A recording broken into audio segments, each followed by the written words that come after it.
Joined by Eddie Hearn in Newcastle. Eddie, Cyrus Pattinson having a bit of a well-deserved breather and I guess a well-deserved pint as well. Yeah, I would say normally that's not really fighter etiquette, but after that performance, I think he should have a few beers tonight. It was a great fight, and when you're headlining your own city, there's a lot of pressure, especially in your sixth fight, and you have to entertain and you have to perform.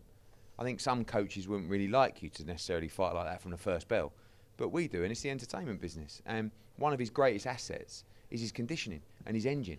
And what he did tonight was he wore Chris Jenkins down with ability, but also just with work rate. And that's a talent within itself. So, as you can see, I mean, he looks very good on the scales, but even when he's not on the scales, even when he's had 6 weeks off, he looks unbelievable. And that's because he's a pro. And young fighters need to understand that. It's not as he just takes a swig of his beer. But young fighters need to understand that, that being conditioned and being ready to fight is important. And that was a massive win for him tonight. He said he didn't feel overly nervous. You're proud of him for how well he handled the occasion tonight? Yeah, but the reason that he's ready for these nights is because of all the work that he's put in the gym. And also the years of work that he's put in around the circuits in the big amateur tournaments. He's boxed the very best in the world in all the major tournaments. And when you prepare like he's prepared, you don't need to be nervous, actually, because you've done the hard work. You can look yourself in the mirror and go into war. And exactly, you like that one, don't you? Yeah, it's true, it's true. He jumped through a few levels tonight, certainly, and Cyrus is a man whose feet are very firmly on the ground. He lets the talking for yourself and the rest of his team. What could be next for Cyrus, do you think? I want to see him have 2 more fights on big shows and then come back here and headline, probably for the British title.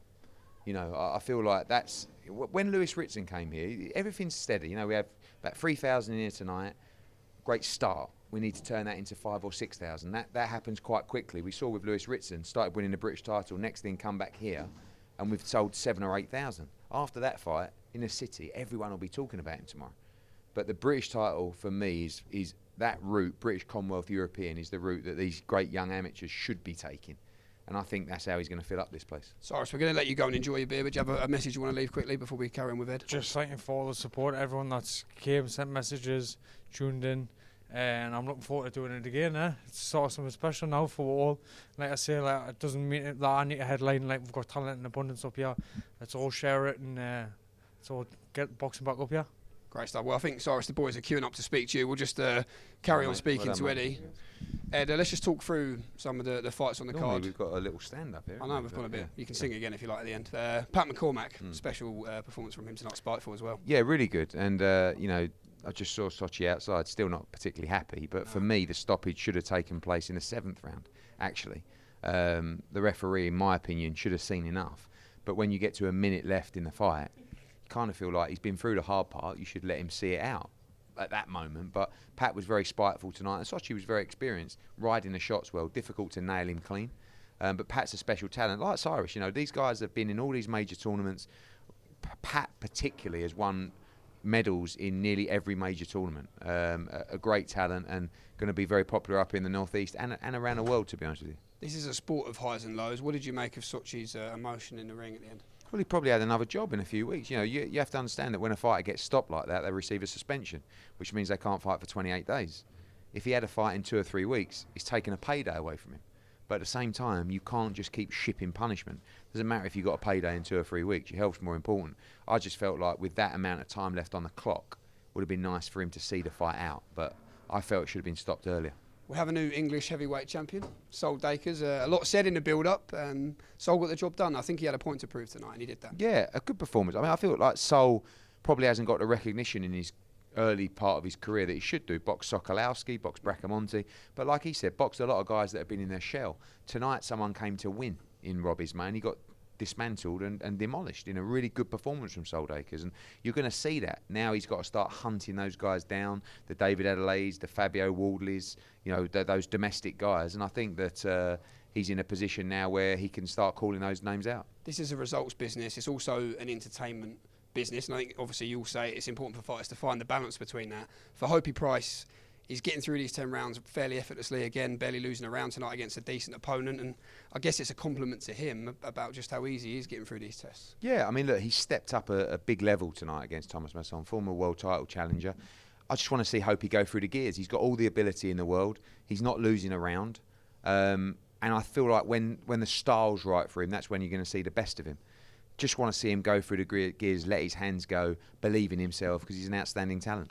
couple of Burtley boys, Mark Dickinson, Callum French. Your thoughts on those performances? Yeah, Frenchie, great. I mean, he was a bit hard on himself, but he's been out of the ring for, 9 months? Yep. So I think that, that was a good performance. He's all action, a very talented fighter as well. Mark Dickinson, I thought, was in a great fight against Ben Rydins.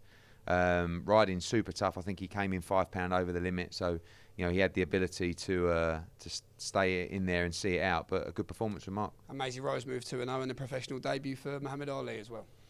Yeah, I really like what I saw from Muhammad Ali. I think, I don't think he's boxed for 3 years or something like that. Very young, but very spiteful, very talented. And Maisie as well, very, very keen. And, she's all action, entertained. Like to see her step up to 6 rounds now. But again, a fighter with great pedigree, great talent. And she should move quickly. A few other bits of news just want to get your thoughts on since you've returned, obviously, from the double presser tour with Canelo and John Ryder. First of all, how was that? And, I guess a great start to a build-up to a fantastic fight. Yeah, it was great. I mean, Guadalajara is going to be special. Akron Stadium was unbelievable. Huge turnout there. Sal very emotional and happy that he's got an opportunity to deliver an event for his people. San Diego was great. John Ryder took everything in his stride. He's earned this shot. Sal has to fight him. He's the mandatory. So, he's there on merit and very composed for a tough assignment on May 6th. Big news with DAZN and Sky on channel 429, I believe it is. I hope I've got that right. How big a step forward is this in your opinion? Massive. People like to say, it's just an app. There's a lot of apps out there. And there is now so many ways to watch DAZN. There's not really any excuses. And the younger generation of viewers are quite happy to digest content via an app. But there are certain viewers and certain age groups that would prefer to watch it on an existing platform. So having the ability to watch on 429 is a game changer, really, because it covers every single base. And, for me, I feel very passionately that the schedule on DAZN is second to none. Sometimes people like to criticise, and if you actually just have a look at the upcoming schedule versus every other schedule from every other promoter or broadcaster, it's not even close. And now the ability to watch it via 429. There's a lot of tech work to do for existing subscribers as well. We've seen that. But to have the ability to stage big fights like Anthony Joshua on the Sky platform and moving forward, it kind of ticks the boxes to sort of just slap the wrists of all the sort of clueless advisors out there that like to get into the ear of fighters and feed them with bullshit. So it was a good week. Verdict on the news. Obviously, we saw the press conference. Buatsi officially signing with Boxer had a fair bit to say. That guy, I think, was you when he was referring to a certain topics. But what's your verdict on that? Disappointing? Yeah, disappointing. I mean, that guy took him from a professional debut to British, Commonwealth, European, world number one. Walked him into a 7-figure payday to fight Dimitri Bivol for the world title. He didn't want that fight. So that's fine. Didn't want the Jean Pascal fight that we lost in a very competitive purse bid. I think that was £600,000 or £500,000. Feel like we've done a great job with him. We've never fallen out. We've never had a bad conversation. Just going back to people that fill fighters' heads with rubbish.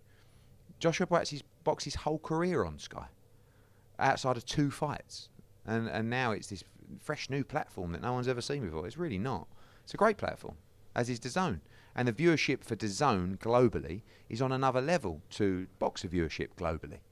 But it doesn't really, it's just backwards and forwards. The fact is, the most disappointing thing is that I felt like, as I said, we walked Joshua Buatsi into, well over £1 million payday to fight Dimitri Bivol. And after you've won British Commonwealth, British European, boxed Bolotniks, boxed all these guys, got to number one. That's the natural step to take. But he obviously wants to still fight at domestic level for now, and he's a very good fighter. Echo those thoughts. Certainly disappointing. Fury Usyk. I think Usyk's released something again tonight saying that the ball's very much in Fury's court now. He's done everything to get this fight over the line. Do you think we do see it on the proposed date? I think anytime anyone says that on social media, it's never a good sign. Who knows? I mean, it's 6 weeks away. It's unlikely. I don't think Tyson Fury's physically ready, but I don't think he's been physically ready for many fights, and he's still won them. So anything could happen. I hope we see it. Conor Benn. Pacquiao's been talked about. Kell Brook even more so this week. We've had some leaked sparring footage, lots of back and forth on Twitter. What fight do you think, if it is one of those two, or Who's in the frame, and when can we expect Well, news? I think that, Manny Pacquiao has made it very clear he wants that fight. We've had a couple of site offers for that fight. Kell Brook has made it very clear he wants that fight. I think he asked for 10 million apparently, but I said I'll catch up with him this week. And there's Chris Eubank Jr.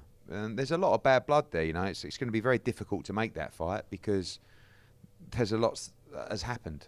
That fight's gone from kind of family legacy to just pure hatred. I mean, both guys are DMing each other non-stop with obscenities, and I want to make that fight for that reason. It'll be incredibly spiteful in and out of the ring, and Chris Eubank has got a lot to say and has a lot of opinions about Conor Benn, and Conor Benn wants to take Chris Eubank's head off. And I think the feeling's mutual. So as a promoter, of course, when there's animosity like that, it's a fight I'd love to make. There's a little featherweight triangle that we're awaiting news on. A man from Nottingham, a man from Leeds, and a man from Mexico City as well. Leigh Wood was in attendance tonight, obviously supporting his stablemate Pat McCormack. What's the latest on that front? Well, Lee's got a rematch clause, and the fight has to take place in May. There's a mandatory that's been called with Komatov, but we're allowed to have this voluntary. Josh Warrington also wants that fight, and it's really on Leigh Wood if he wants to accept that rematch and he gets the shot again, and that'll be in May. Looks like May 27th. Could be at Notts Forest. We're in talks with a City Ground. Could be at another big arena, and if not, Josh Warrington will get the shot, and if not, Josh Warrington may fight the winner, with or without a belt. In all honesty, because I think that the triangle is too big to worry necessarily about a belt, but they'd like to keep the World Championship in the mix, and we'll see what's next for Mauricio Lara. Big day next week in Dublin. Excited? Yeah, Monday, press conference. I mean, pinch yourself moment, Katie Taylor press conference in Ireland for the Chantel Cameron fight. I can't wait. I mean, the card is unbelievable. Terry Harper against Brackhouse, Hogan against JJ Metcalf, Gary Cully's fight will be announced. Looks like another world title on the card as well. Can't wait. It's going to be a special night. Just finally, Ed, I wonder when you're going to start warming up shadow boxing for your face-off with Simon Jordan next week. Well, it's nice to see. It's Hearn v Jordan. Nice to be on the A side. I'm looking forward to it. I mean, I think that I didn't like his comments when they were first made. He said that we were ducking serious questions from the media. We spoke to every outlet, probably in the world of relevance. Just I didn't go on the Simon Jordan show. I went on Talk Sport, but I didn't because I didn't like what he said. And at the time, I wanted to give him a slap, in all honesty. I felt what he said was everything that we did, and we'll discuss this on a show, everything that we did is exactly the same as what Simon Jordan would have done. We followed the guidelines and the rules of the British Boxing Board of Control. We let the governing body deal with the situation. Unfortunately, I don't think they dealt with it very well. We made mistakes. People made mistakes. But happy to debate it and look forward to Tuesday. Look forward to it too. Eddie, going to break records for him. What time is it and where can people watch it? So I think it's 10 a.m. on Talk Sport. But, listen, I don't mind giving my time to hit unbelievable numbers for Talk Sport. Eddie Hearn, thanks for your time as always.